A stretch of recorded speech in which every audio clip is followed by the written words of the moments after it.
እያየሻት እንዴ ዲቃላ ይቅርታ እሺ በጣም አኩርፊኝና ለባብልሽ ሁልጊዜ ካንቺ ጋር መጫወት ያጠፋል ትካዜ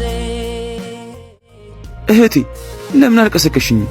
ስራ ረፈደብኝ እኮ ማታ እኮ አምሽተ ስለገባክ ደግሞ ካልብዬ ነው ወንድሜ። ቢሆንም ብቀሰቅሽኝ አሪፍ ነበር። ብዙ ስራ እኮ ነው ያለብኝ።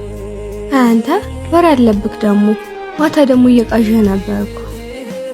አንቺ ደግሞ ወሬ አልቅብሽ። ደግሞ ምን ብዬ ነበር ስቃዥ ነበር? እሱን ተውና ወንድሜ ግን ፍቅረኛ አለክ? የለኝም። ግን ምን ወንድሜ? ከኔም ሆን ከማትል ሴት ጋር ፍቅር ይዞኛል። ወንድሜ ለሷ ስሜት እንዳለህ ነግረሃታል? የሌላ ሰው ናት። ባለችበት ህይወት ደግሞ በጣም ደስተኛ ነች። ልረብሻት አልፈልግም። ወንድሜ የሌላ ሰው የሆነችን ሴት በማፍቀር ለምን ራስህን ትጎዳለህ? እህቴ ፍቅር እኮ ምርጫ አይሰጥም። ሳታስዩና ሳትዘጋጅ የሆነ ልብ ውስጥ ወድቂያለሽ።